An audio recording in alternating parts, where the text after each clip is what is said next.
What if I told you there was a time when a single flower could buy you a mansion on a canal in Amsterdam, when fortunes were made and lost overnight?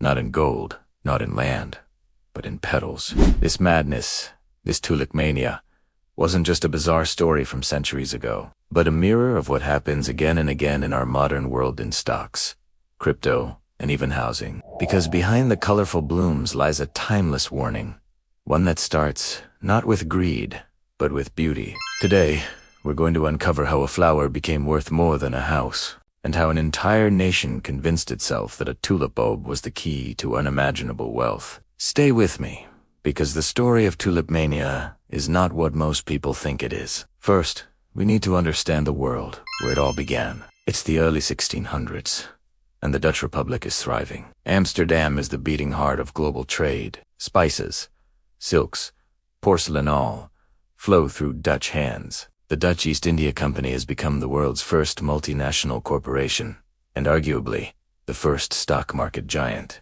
Merchants, craftsmen, and even middle-class citizens are investing, speculating, dreaming of wealth. This is the Dutch Golden Age, a time when trade, science, and art flourish. And money, for the first time, feels like it can make more money. Into this world of ambition and abundance enters something new, something beautiful. A flower. The tulip isn't Dutch.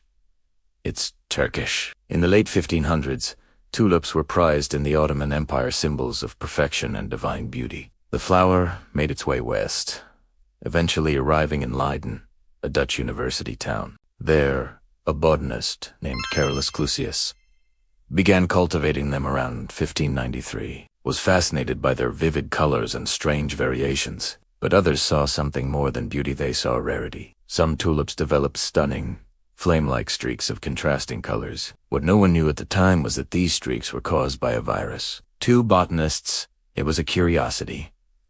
Two traders and collectors, it was gold. By the early 1600s, tulips had become a luxury item, a symbol of status. But as demand grew, something changed.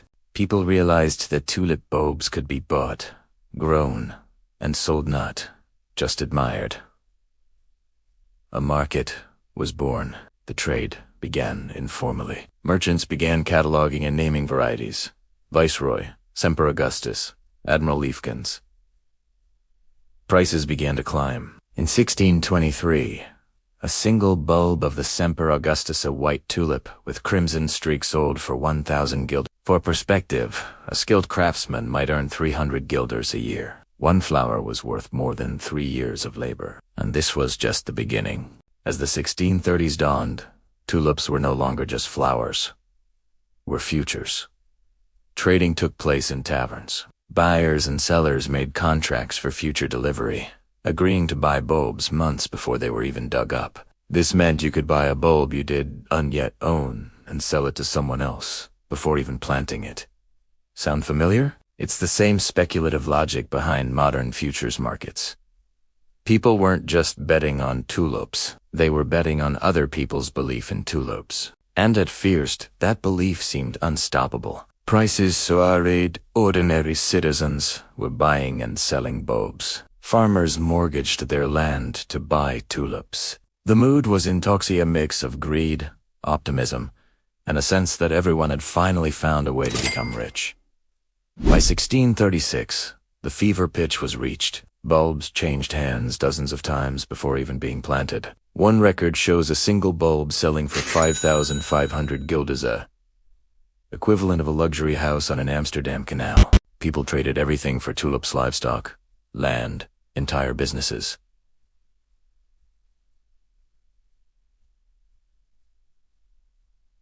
But beneath the excitement, cracks were forming. It happened quietly, at first. In February 1637, at a tulip auction in Haarlem, no one was buying. A few hesitant bids, then silence.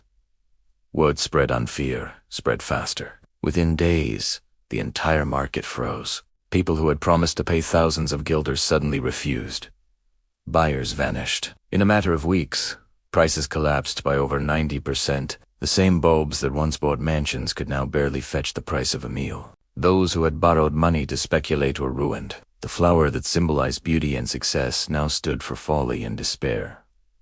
After the crash, chaos followed. The government stepped in, but too late. In April 1637, they declared that tulip contracts could be settled for a small fraction, around 3.5% of the original price.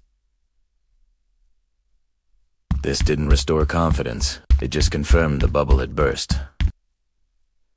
Many merchants went bankrupt. The Dutch, once proud of their financial sophistication, now saw themselves as the cautionary tale of Europe. But let's step back.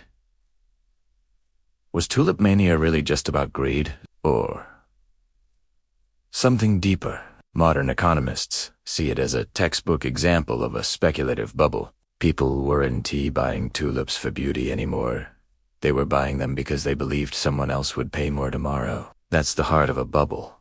When price no longer reflects value, but belief. When stories replace reason. And when that faith breaks, collapse is inevitable. Now, let's jump forward nearly 400 years. Because the pattern we saw in 1637 didn't end there. It repeats. The dot-com boom. Crypto bubbles, housing crises, NFTs. Each time, something new and exciting captures the imagination. Each time, the story is. This time, it's different. But it never really is. Take Bitcoin in 2017, prices rose over 1,900% in 1 year, then collapsed. Or the housing market in 2008, when speculation turned homes into trading chips, and trillions vanished. Or the NFT craze of 2021, when digital images sold for millions, only for the market to crash by over 90%. Sound familiar? Just like the tulip, each new asset begins with real value innovation, utility, or beauty ends with belief divorced from reality. The same emotions, greed, fear, envy, hope fuel every cycle. The same social dynamics, FOMO, herd mentality, and overconfidence drive people to risk everything. The technology changes. The pattern doesn't. So, what actually happens during a bubble? It starts with innovation. Something new that promises opportunity. Then comes enthusiasm, as early investors profit. Soon after, mania, as everyone wants in. Then, de-stress, when the first cracks appear. Finally, panic, when everyone tries to exit at once. Economist Charles Kindleberger described this 5-stage process. Tulip Mania fits perfectly. So does the dot-com bubble. So does crypto. Human nature hasn't evolved as fast as our technology. We still chase easy wealth, and we still believe we're the smart ones who will get out before the crash. Tulip Mania isn't just a historical curiosity mirror. It shows us how rational people can become irrational together. And it teaches us 3 timeless lessons. First, value is not price. Just because something is expensive doesn't mean it's valuable. Second, greed distorts perspective. When everyone around you is making money, it's easy to feel like you're missing out. History shows the biggest profits are often made by those who avoid the frenzy.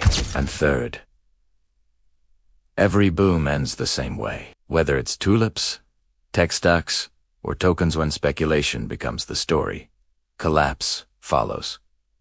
So what does Tulip Mania mean for us today? It's a reminder that markets are made of people, and people are driven by emotion. Technology will keep changing, but as long as human psychology stays the same, bubbles will keep blooming and bursting. The Dutch chased a dream, painted in petals. We chase it in data, screens, and code. Different century-same use. Tulip Mania wasn't about stupidity. It was about hope. The hope that we can turn beauty into wealth, that we can find certainty in uncertainty. But history whispers the same truth over and over again. The moment we start believing that prices only go up is the moment they are about to fall. So next time you hear of the next big thing, remember the tulip and ask yourself, is this flower growing, or is it already wilting? If you found this story enlightening, don't forget to like this video, subscribe for more deep dives into economic history, and share it with someone who thinks they've found the next golden opportunity. Because history doesn't just repeat, it rhymes.